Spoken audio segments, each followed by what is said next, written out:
So it was probably about a year ago that Sally said to me, could you help us do something? She helped the charity. And first thing was, can you help us tell the story? Because that's something I do. And the second thing was, how about having an aviation art show? Because you do airplane paintings. And I immediately said, well, why don't we use the paintings to tell the story? And this is the result of that. So I just want to give you a little kind of guide to what you see along here. And in chronological order, we tell the story of Leonard, Cheshire. And I think the first thing that stuck in my mind was when he was at Stowe School, there was a picture of him. Geoffrey Haviland would fly in a leopard moth and pick up boys and fly them around the school. And I think that's probably his first experience. And he left Stowe School as a kind of average student, nothing remarkable. And he joined Oxford University, started flying with the Oxford University Air Squadron. Again, he was rated as a pilot, as average. And from there, he went to convert to Bomber Command, flying Avro Ansons. And what was interesting, I think, referring to what you just mentioned, was in one of the documentaries, he said the entire intake that he went into Bomber Command with, that 25 people in his class, 24 of them were killed, and he was the only one that survived. So he qualified on Ansons, which he described as achingly slow, and there's a wonderful picture of them cranking up the cheater engines on the Anson on a cold morning.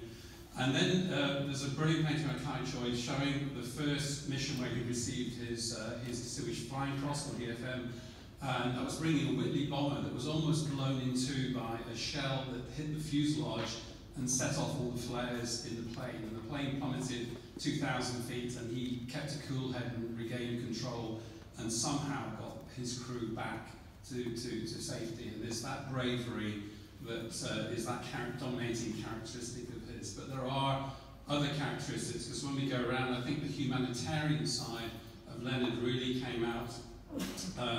There's a painting at the back there of a raid on Limoges.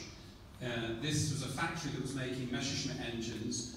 It was surrounded by French homes and populated by 300 French factory workers.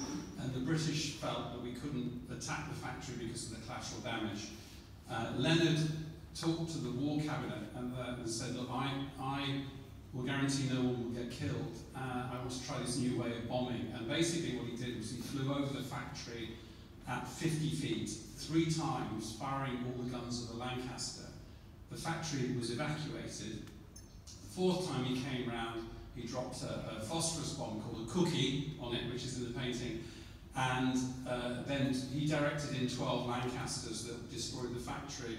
And I think 1 person was injured and no one was killed. And that was really, I discovered in the BAE Systems archive at Farnborough a letter from him to Barnes Wallis, where he was talking about the lack, we must avoid this collateral damage. We can't carry on carpet bombing, there must be a better way. And he pioneered this way of saving lives and doing what they had to do in the war, but actually saving people's lives. And that really came out in that. So this average guy, and I think the transition came when his officer, his leader in the Whitley Squadron was a great mentor for him, and he really put down his transition to being a fantastic pilot and leader to this mentoring that he got that is so important. And if we move around, I think the third characteristic, so the bravery, the humanitarianism. There's a painting of a Mustang by Tony Calvin, which is in itself fantastic, but for me that was his can-do attitude. He would never take no for an answer, and I think that really helped me do this, because there's a number of obstacles we had to overcome to make this happen. And I just kept thinking, what would Leonard do? And he would just carry on, he would just keep going. And that's what inspired me when I read more about him and learned about him, because I, like you, heard about him at primary school, and I remember the story. But I've done a lot of research and found out a lot more information. And it's that can-do attitude. And what he did in that case was, he was deprived of, having used the Lancaster as a marking plane, it was too big too much stress. They then went to mosquitoes, and then I think they took the mosquitoes away from him, and he wanted a long-range single-engine plane, so he rang up the Americans and said, "Can I have a Mustang?" And the Americans said, "Sure," and they sent one along in a crate. It arrived in the morning, they built it in the afternoon, and he flew it in the evening.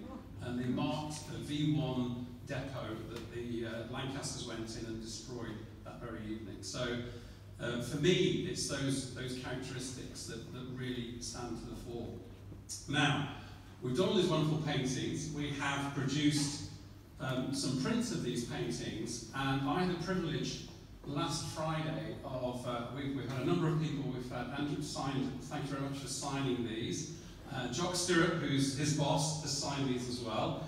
But we really struck lucky last Friday because Johnny Johnson, the last dam buster, agreed to sign these prints. And I took them, I had the privilege of taking them to Bristol, to his little flat on the edge of Bristol. And I thought that I was going to be kind of chaperoned in and out very quickly because his family said, you know, don't excite him, don't spend too long.